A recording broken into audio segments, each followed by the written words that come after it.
राजस्थान के भूगोल में आज अपन प्राकृतिक वनस्पति में विशेष करके जो राजस्थान का भूगोल है और उसमें प्राकृतिक वनस्पति अर्थात वन संसाधनों के बारे में अध्ययन करेंगे। प्राकृतिक वनस्पति के बारे में अध्ययन करेंगे। इस वीडियो के माध्यम से अपन राजस्थान में वनों के प्रकार, राजस्थान में वनों के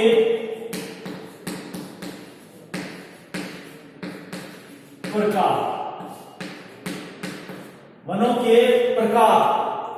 यानी कि राजस्थान में कितने प्रकार के कौन कौन से वन पाए जाते हैं। टाइप्स ऑफ है फॉरेस्ट, टाइप ऑफ है फॉरेस्ट कहने का मतलब टाइप ऑफ फॉरेस्ट का मतलब वनों के प्रकार, इसका अध्ययन करेंगे। अर्थात राजस्थान में जो जलवायु है और उच्चावच है, राजस्थान में जलवायु एवं उच्चावच की क्षेत्रीय जो विभिन्नता के कारण, राजस्थान में जो जलवायु एवं उच्चावच की क्षेत्रीय विभिन्नता के कारण वनस्पति में भी भिन्नता पाई जाती है। यहाँ की वनस्पति में भी भिन्नता पाई जाती है। कहने का मतलब प्रशासनिक दृष्टि से राजस्थान के कुछ प्रशासनिक वर्गीकरण किए गए हैं। राजस्थान में प्रशासनिक दृष्टि से राजस्थान के वनों को तीन श्रेणियों या उनका जो क्षेत्र है स्टेट ऑफ फॉरेस्ट रिपोर्ट के अनुसार, स्टेट ऑफ फॉरेस्ट रिपोर्ट के अनुसार तीन क्षेत्रों या जो तीन भागों में विशेष करके तीन श्रेणियों में विभाजित किया गया है। और वो तीन श्रेणियां कौन सी हैं? जैसे एक तो रिजर्व्ड यानी आरक्षित वन, दूसरा सुरक्षित वन और तीसरा अवर्गीकृत वन। अर्थात जो तीन श्रेणियों में विभाजित किया गया है राजस्थान के वनों को, आरक्षित वन अर्थात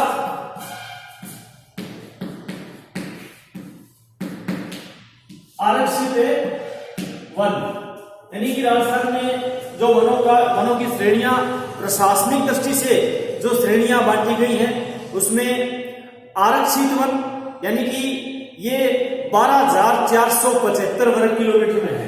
कितना है?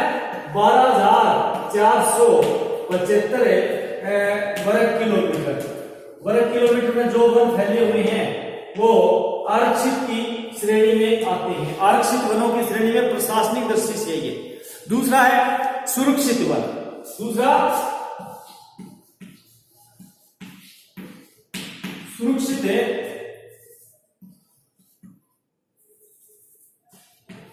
सुरक्षित वन यानी कि ये दूसरा है सुरक्षित वन। इसको अगर देखें तो 18,217 वर्ग किलोमीटर, 18,217 वर्ग किलोमीटर, 18,217 वर्ग किलोमीटर फैले हुए ये सुरक्षित वन है। पहला है आरक्षित वन और दूसरा है सुरक्षित वन। जो आरक्षित वन है वो 12,475 वर्ग किलोमीटर क्षेत्र में फैले हुए है और सुरक्षित वन है वो 18,217 वर्ग किलोमीटर में। और एक अवर्गीकृत है, अवर्गीकृत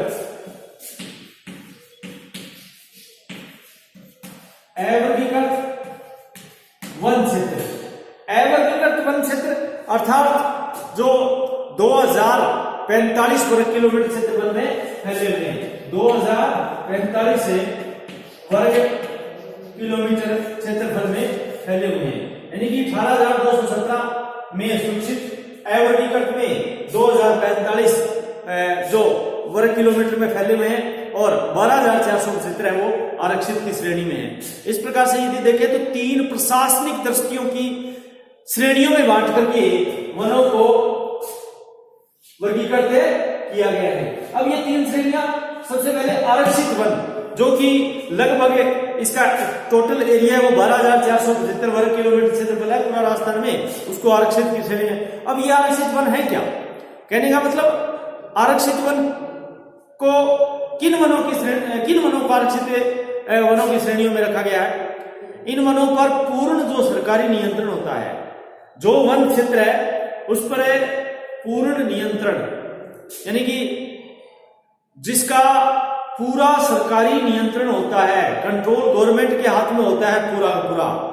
इसमें लकड़ी काटना, पशु चराना इत्यादि पर प्रतिबंध होता है, यानी कि लकड़ी काटना और पशु चराना बिल्कुल वर्जित होता है और ये सरकार के हाथ में होते हैं, सरकार का कंट्रोल होता है इस पर, पूर्ण जो सरकारी नियंत्रण होता है। और इसमें लकड़ी काटना और विशेष करके पशु चारण का काम करना, ये सारे के सारे सभी के सभी आरक्षित श्रेणी में आते हैं।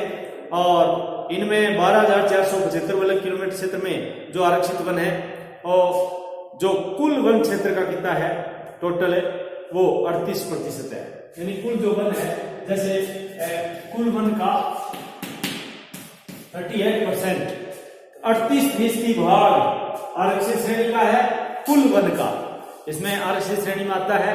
और इस प्रकार से आरक्षित श्रेणी में वो वन आते हैं जिसका नियंत्रण सरकारी विभाग में होता है, सरकार के नियंत्रण होता है। पशु चराना, लकड़ी काटना पूर्ण रूप से जो प्रतिबद्ध होता है, पूर्ण रूप से इस पे नियंत्रण होता है। और ये टोटल कुल वन क्षेत्र के 38% भाग पर फैले हुए। अब दूसरे नंबर पर आता है सुरक्षित वन। अब सुरक्षित की यानी कि इसमें लकड़ी काटना, पशु चराना, पशु चारण जो सुविधा है वो सीमित रूप में दी जाती है, इसकी सुविधा है वो सीमित रूप में देते हैं। और इसके संरक्षित रखने का भी जो प्रबंध जो किया जाता है, लकड़ी काटना, पशु चारण की सुविधा वो सारी सीमित रूप में दी जाती है और ये गवर्नमेंट के अधीन होते हैं। और ये जो कुल वन क्षेत्र का है वो 55%, कुल वन क्षेत्र है उसका 55% भाग, 55% एरिया है वो सुरक्षित वनों का है। और इसके बाद में आता है अवर्गीकृत। कौन सा? अवर्गीकृत, यानी इसमें वे क्षेत्र हैं जो शेष बच गए। कहने का मतलब है कि इसमें क्षेत्र जो शेष वन सम्मिलित होते हैं जिन पर सरकार का कोई नियंत्रण नहीं होता, जिसमें सरकार का कोई भी कंट्रोल नहीं होता है, नियंत्रण नहीं होता है, सरकार इसमें कोई भी नियंत्रण नहीं रखती। इस प्रकार के वनों का विस्तार जो 2045 वर्ग किलोमीटर क्षेत्र में है और जो कुल वन क्षेत्र का कितना है 7% है, 7% कुल वन क्षेत्र का है, यानी कि कुल वन क्षेत्र का 7% भाग है वो अवर्गीकृत श्रेणी में आता है। कुल मिलाकर के ये तीन जो प्रशासनिक श्रेणियां बांटी गई हैं वनों की, और इस प्रकार से ये जो प्रशासनिक श्रेणियां हैं जिसमें आरक्षित, सुरक्षित और अवर्गीकृत। अब आता है इसका अगला जो रूप भौगोलिक वर्गीकरण, अर्थात कुल मिलाकर के जो भौगोलिक दृष्टि से वनस्पति की जो प्रकृति एवं उसमें उपलब्ध वनस्पति समूहों के आधार पर, कहने का मतलब है कि जो भौगोलिक दृष्टि से वनस्पति की प्रकृति एवं उनमें उपलब्ध वनस्पति समूहों के आधार पर राजस्थान के वनों को 3 वृहद श्रेणियों में विभक्त किया गया है। 3 श्रेणियां बांटी गई हैं भौगोलिक दृष्टि से वनस्पति की प्रकृति एवं उनमें उपलब्ध वनस्पति के समूहों के आधार पर। नंबर 1 उष्णकटिबंधीय कंटीले वन, उष्णकटिबंधीय कंटीले वन। नंबर 2 उष्णकटिबंधीय शुष्क पतझड़ वन, यानी कि शुष्क पतझड़ वन नाम दिया गया है। उष्णकटिबंधीय है, उष्णकटिबंधीय दूसरा भी है, इसके आगे शुष्क पतझड़ वाले वन लग गया। और तीसरा है उप उष्ण पर्वतीय वन, यानी कि सब ट्रॉपिकल हिल फॉरेस्ट बोलते हैं इसको, उप उष्ण पर्वतीय वन। कहने का मतलब है कि 3 भौगोलिक श्रेणियां बांटी गई हैं और ये भौगोलिक दृष्टि से वनस्पति की प्रकृति एवं उसमें उपलब्ध वनस्पति समूहों के आधार पर। तो पहला है उष्णकटिबंधीय कंटीले वन, उष्णकटिबंधीय कंटीले वन, ये भौगोलिक है, उष्ण है, कटिबंधीय कंटीले वन, यानी कि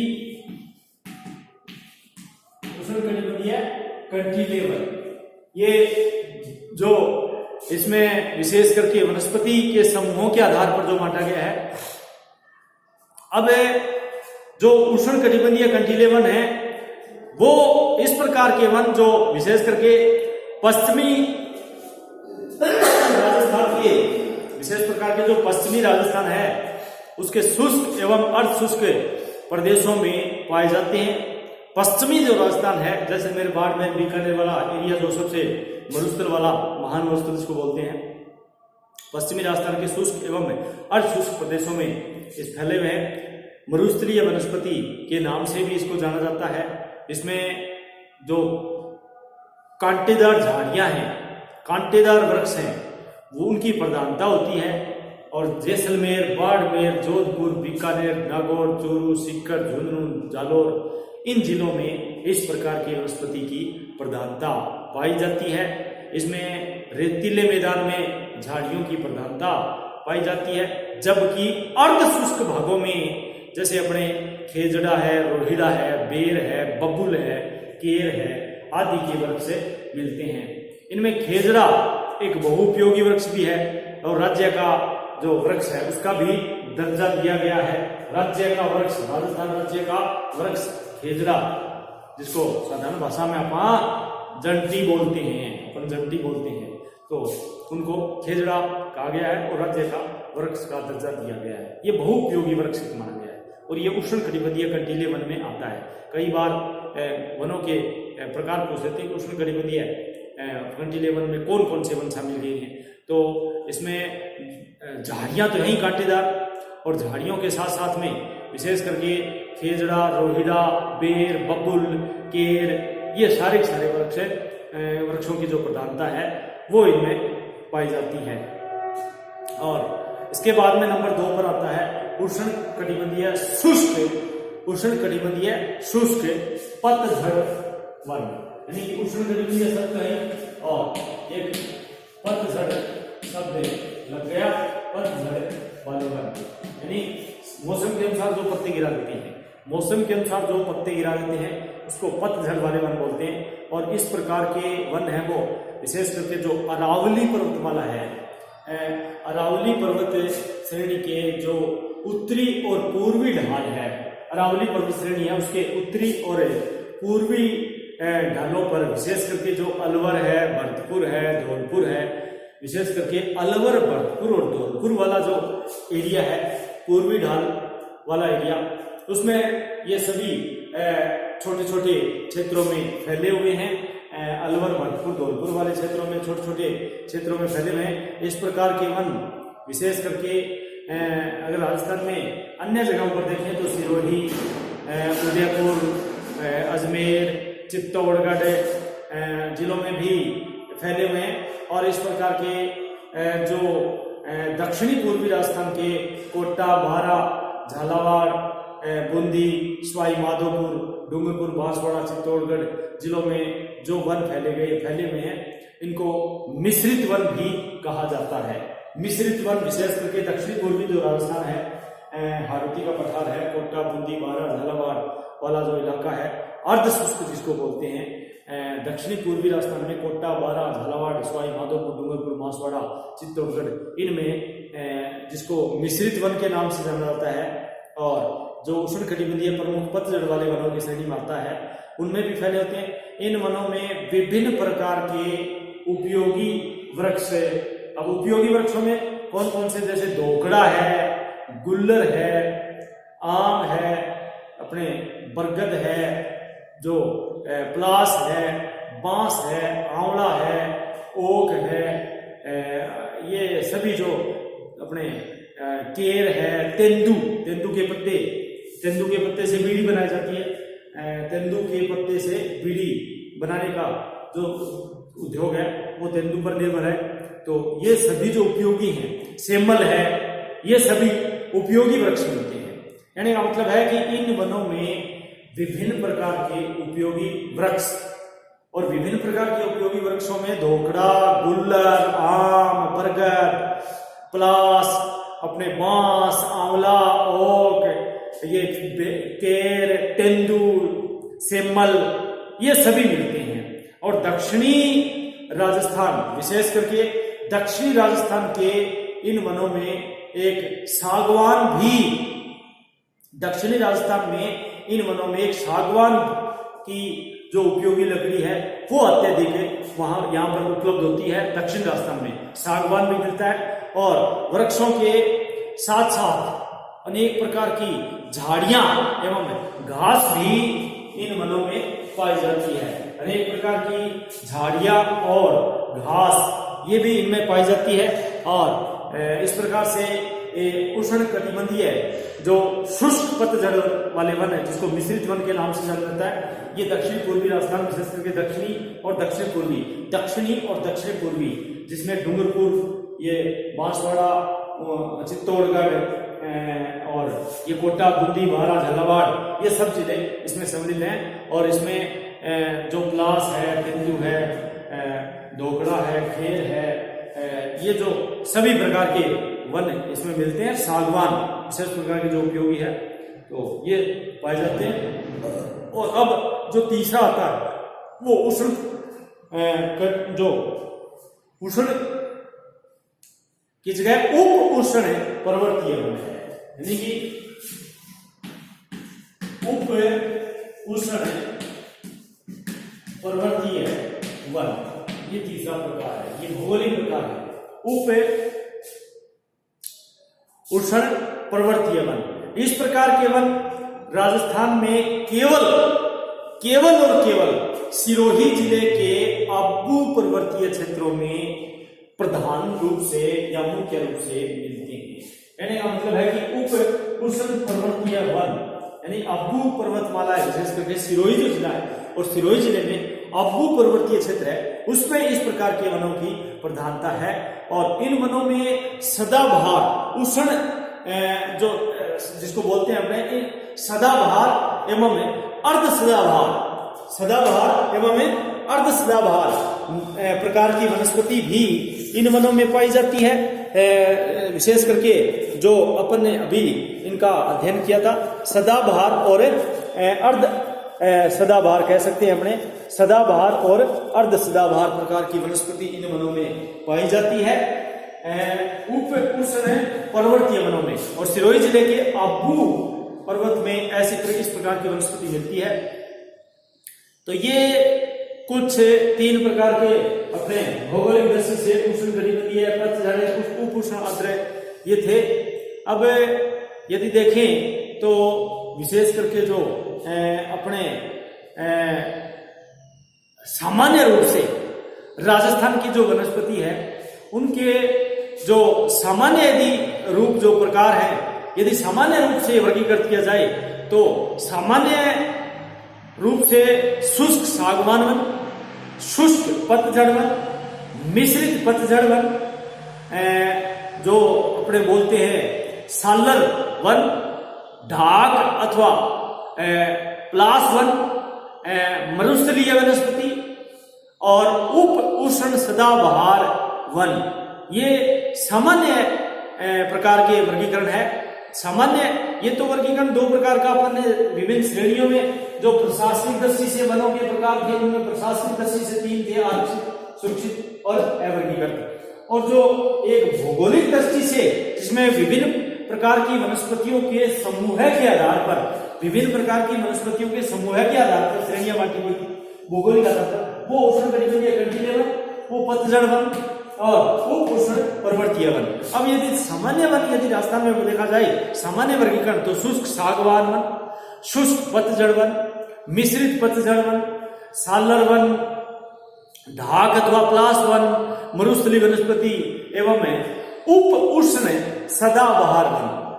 अब इसके अलावा भी जैसे सिंचित प्रदेशों में क्षेत्रीय आवश्यकताओं की दृष्टि से वृक्षों को लगाया जा रहा है। जैसे श्री गंगानगर जिले में शीशम के वृक्ष पर्याप्त हैं, शीशम के वृक्ष पर्याप्त हैं जिनका उपयोग इमारती लकड़ी के रूप में किया जा रहा है। श्री गंगानगर जिले में शीशम के वृक्ष लगाए जा रहे हैं और जो इसकी इमारती लकड़ी है उपयोग है वो इमारती लकड़ी के रूप में किया जा रहा है। अब यदि इसी क्रम में वनों का आर्थिक महत्व देखें तो आर्थिक महत्व का मतलब ये हुआ कि एक तो डायरेक्ट और इनडायरेक्ट, कहने का मतलब है कि आर्थिक दृष्टि से राजस्थान में वनों का क्या महत्व है। यानी कि वन एक और तो प्राकृतिक सुरक्षा में अभिवृद्धि का, पर्यावरण भी को शुद्ध रखते हैं अभिवृद्धि करके, यानी कि प्राकृतिक सुंदरता में अभिवृद्धि, प्राकृतिक सुंदरता में अभिवृद्धि कर पर्यावरण को शुद्ध रखते हैं और जलवायु को सम बनाए रखते हैं तथा तापमान को अधिक एवं कम होने से रोकते हैं। यानी अधिक तापमान होता है तो रोक देते हैं और कम तापमान होता है तो रोकते हैं। अधिक और कम यानी उतार चढ़ाव ज्यादा इसको रोकते हैं। आर्द्रता में वृद्धि करके वर्षा में सहायक होते हैं। वहीं दूसरी ओर वनों में अनेक प्रकार की जो लगभग यूं समझिएगा कि उपजें प्राप्त होती हैं, अनेक प्रकार की उपजें प्राप्त होती हैं और वन आर्थिक दृष्टि से बड़े ही महत्वपूर्ण होते हैं। राज्य के वनों से लगभग 45,000 राज्य में जो वन है उसमें लगभग 45,000 व्यक्ति प्रत्यक्ष एवं अप्रत्यक्ष रूप से रोजगार प्राप्त कर रहे हैं तथा राज्य के लगभग 1 करोड़ रुपए की जो वार्षिक आय है वो वनों से प्राप्त होती है। और राज्य के वनों का आर्थिक जो महत्व है उसमें उनसे प्राप्त होने वाली एक विविध उपजे है और उनके महत्व से यह अनुमान लगाया जा सकता है कि राजस्थान में वनों का महत्व कितना इंपॉर्टेंट है। अगर इसको बिंदुओं के माध्यम से अपने समझे तो इमारती लकड़ी प्राप्त होती है वनों की। इमारती लकड़ी यानी कि राज्य में सागवान, धोकड़ा, सालर, शीशम, बबूल, ये सब क्या है, ये जो लकड़ी का उपयोग है वो फर्नीचर बनाने में और अन्य उपयोग में भी किया जाता है। इनके साथ साथ वनों के जो लगभग 17% जो विशेष करके जो मोटे मोटे रूप से देखें तो इनमें वनों के अन्य उपयोग में भी किया जाता है और राज्य के लगभग 12% सागवान तथा 6% सालर के वृक्ष हैं टोटल राज्य में, जिससे लगभग 28 लाख जो फुट है वो लकड़ी प्रतिवर्ष एक इमारती उपयोग में ली जाती है। इमारती उपयोग में इन लकड़ियों का इस्तेमाल होता है और शीशम श्री गंगानगर के क्षेत्र में तथा सागवान जो है वो बांसवाड़ा, डूंगरपुर, चित्तौड़गढ़, उदयपुर, दक्षिण पूर्वी जो राजस्थान है चित्तौड़गढ़, उदयपुर जिलों में इसकी प्रधानता पाई जाती है। और इसके अलावा भी स्थानीय रूप में अन्य वृक्षों की लकड़ी है वो इनका उपयोग जो है वो आय का एक साधन है और इसमें जो विभिन्न प्रकार के जो वास्तव में वनों का प्रयोग है वो आय का एक साधन है, आय का एक साधन है। इससे इसके जो विनाश का भी एक, वनों के जो विनाश हो रहा है उनका एक कारण है कि अंधाधुंध इनकी कटाई हो रही है और इमारती लकड़ी का उत्पादन है वो धीरे धीरे वनों का घट रहा है। कहने का मतलब इमारती लकड़ी एक सबसे आर्थिक इसके महत्व के अंदर आता है। और इसके बाद में यदि देखें तो ईंधन हेतु लकड़ी और कोयला, ईंधन हेतु लकड़ी और कोयला, क्योंकि वनस्पति से कोयला बनता है तो इनकी प्राप्ति होती है, आर्थिक महत्व आ गया। यानी वनों का उपयोग स्थानीय क्षमता के अनुसार, जैसे ईंधन है, ईंधन के दौरान भी काम में आ रहा है और आज भी जलाने की जो लकड़ी है वो वनों से प्राप्त की जाती है। वैकल्पिक जो स्रोत है वो जब तक नहीं होता है तब तक वन ही काम आते हैं और उनकी लकड़ी में सर्वाधिक उपयोग यदि देखें तो धोकड़ा जो वनस्पति है उपयोग में धोकड़ा है, बबूल है, खेजड़ा है, विशेष करके जो खेजड़ी के वृक्ष हैं वो स्थानीय ईंधन हेतु उपयोग में लिए जाते हैं। और इसमें केवल सूखी लकड़ी बल्कि अनेक प्रकार के वृक्षों को काट करके भी इस्तेमाल होता है। और इससे हानि तो होती है, क्योंकि भूमि का कटाव भी होता है। इसके जो तेंदू का पत्ता है, तेंदू, उससे बीड़ी बनाई जाती है। इसका उपयोग है वो बीड़ी बनाने में किया जाता है। तो आर्थिक महत्व हो गया इसका तेंदू के पत्ते से। और विशेष करके कोटा, बूंदी, जो ये आपका उदयपुर, चित्तौड़गढ़, ये यहाँ पर बहुत ही बहुतायत में मिलता है तेंदू। तो इसका उपयोग बीड़ी बनाने में किया जाता है। तो आर्थिक महत्व हो गया। इसके जो पर्याप्त रोजगार उपलब्ध होता है राज्य में। और लगभग इससे, केवल इससे तेंदू के पत्ते से जो बीड़ी बनाई जाती है उससे 2,60,000 जो अकेले इसमें विशेष करके लोग लगे हुए हैं। और इसके बाद में बांस की प्राप्ति होती है। इसका उपयोग विभिन्न टोकरियां बनाने में, चारपाई बनाने में, झोंपड़ी बनाने में, कागज, फर्नीचर इत्यादि बनाने में किया जाता है। बांसवाड़ा, उदयपुर, चित्तौड़गढ़, सिरोही और भरतपुर, इन जिलों में पर्याप्त बांस उपलब्ध है। गोंद, कत्था और लाख, ये भी आर्थिक महत्व हो गया। वनों का आर्थिक महत्व पढ़ने हमने, जैसे इमारती लकड़ी है, ईंधन हेतु लकड़ी और कोयले की प्राप्ति है। तेंदू पत्ता है, तेंदू से बीड़ी बनाई जाती है। बांस है, गोंद, कत्था और लाख की प्राप्ति है। यानी वनों से प्राप्त उपजों में गोंद, कत्था और लाख प्रमुख है। गोंद अनेक वृक्षों जैसे खेजड़ा, बबूल, ढाक, नीम, पिप्पल, इनसे प्राप्त होता है। और हाल ही में जो जोधपुर के मरु अनुसंधान जो केंद्र है, उसमें ऐसे वृक्षों की पहचान की है जिनसे से अधिक मात्रा में गोंद की प्राप्त किया जा सके। और राज्य में गोंद का जो गोंद है वो निर्यात किया जाता है। राज्य में गोंद इतना ज्यादा होता है कि गोंद का निर्यात किया जाता है। और कत्थे का उत्पादन है उदयपुर, चित्तौड़गढ़, झालावाड़, बूंदी, भरतपुर और जयपुर जिलों में सबसे अधिक होता है, जो प्रतिवर्ष लगभग 350 टन करोड़ का उत्पादन करता है अकेला राजस्थान। और 1 लाख का उत्पादन इसमें राज्य में ज्यादा होता है। इसके अलावा घास है, खसखस जिसे महुआ बोलते हैं, घास और खस और महुआ, ये भी प्राप्ति होती है। कहने का मतलब राज्य में अनेक प्रकार की घास प्राकृतिक रूप से उगती है, जिनका उपयोग पशु चारे के अतिरिक्त जैसे रस्सी बनाने, झाड़ू बनाने के काम में किया जाता है। खस भी एक प्रकार की घास ही है, यानी कि घास का एक रूप है खस, जो घास का ही रूप है और सुगंधित होती है। ये खस की घास है वो सुगंधित होती है। इसका खस की घास से तेल निकाला जाता है। और इसमें जो अपने टटियां बनाई जाती हैं, रस्सियां बनाई जाती हैं। और कमरों को ठंडा रखने के लिए विशेष प्रकार के जैसे कूलर है, तो कूलर के जो घास लगाई जाती है 3 ओर से, जिसको अपने टटिया बोलते हैं, वो भी घास क्या है, वो खस है। कहने का मतलब है कि कमरों को ठंडा रखने के काम आती है। भरतपुर, सवाई माधोपुर, टोंक जिलों में विशेष करके उत्पादित होती है महुआ। ये महुए से शराब बनती है। ये आदिवासियों का एक प्रमुख उत्पादक का साधन है। महुआ विशेष करके डूंगरपुर, बांसवाड़ा, उदयपुर, चित्तौड़गढ़ एवं झालावाड़ जिलों में प्राप्त इस मिलता है।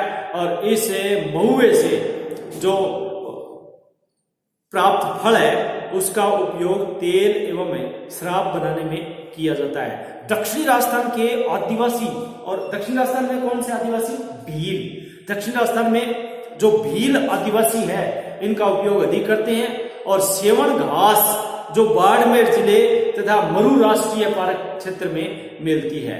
तो घास, खस, महुआ, ये हो गया वनों का आर्थिक महत्व में। और इसके अलावा जो औषधि पौधे हैं, औषधीय पौधे होते हैं, उनसे औषधियों का निर्माण होता है। वनों में अनेक प्रकार की औषधियां पौधे होते हैं जिनका उचित उपयोग अति आवश्यक है। वर्तमान में इसका सीमित उपयोग हो रहा है। और जो बोटनिकल सर्वे ऑफ इंडिया के जो जोधपुर केंद्र ने, यानी कि बोटनिकल सर्वे ऑफ इंडिया के जोधपुर केंद्र ने इस प्रकार के 200 से अधिक पौधों का पता लगाया है जिनका औषधीय उपयोग संभव है। कुल मिलाकर के वनों से प्राप्त अन्य पदार्थ जैसे आंवला है, केर है, शहद है, मोम है, बेर, तेंदु, अनेक प्रकार के कंदमूल, वास्तव में वनों का उपयोग एक बहुमुखी है, यानी आवश्यकता है कि उसमें समुचित एक प्रकार का एवं नियोजित उपयोग उनका किया जाए। यदि वनों को वैज्ञानिक रूप से उपयोग किया जाए तो वनों का विनाश नहीं होता है और मानव के एक विविध पदार्थ देते रहेंगे। वनों का नैसर्गिक जो सौंदर्य है वो पर्यटन उद्योग है, जबरदस्त देशी विदेशी पर्यटकों को आकर्षित करता है और राज्य में विकसित जो एक अपने अभ्यारण्य है, इसका एक उदाहरण भी है। विकसित जो अभ्यारण्य है राजस्थान में, उनके एक उदाहरण है। और वास्तव में वन प्राकृतिक संसाधनों में एक मूल्यवान संसाधन है जिसका पर्याप्त आर्थिक महत्व है। तो इस प्रकार से आज अपन ने वनों का एक प्रकार, जिसमें प्रशासनिक दृष्टि से, भौगोलिक दृष्टि से और सामान्य वर्गीकरण, वनों का प्रकार एवं वनों का आर्थिक महत्व है, इस वीडियो के माध्यम से जानकारी प्राप्त की। राजस्थान के भूगोल में, विशेष करके राजस्थान के भूगोल में जो प्राकृतिक वनस्पति है और विशेष करके जो वनों का प्रकार है और उनका आर्थिक महत्व है, वो अपन ने इस वीडियो के माध्यम से जाना। अगले वीडियो में अपने अगला जो इसी क्रम में जो वन संरक्षण एवं संवर्धन एवं उनसे संबंधित कुछ कार्यक्रम भी हैं कि वनों को बचाना अति आवश्यक है, उसका संरक्षण करना अति आवश्यक है, कंजर्वेशन जिसको बोलते हैं। यानी कि अभी तक तो अपने आर्थिक महत्व और उनके प्रकार का अध्ययन किया। अगले वीडियो में अगले करेंगे। धन्यवाद।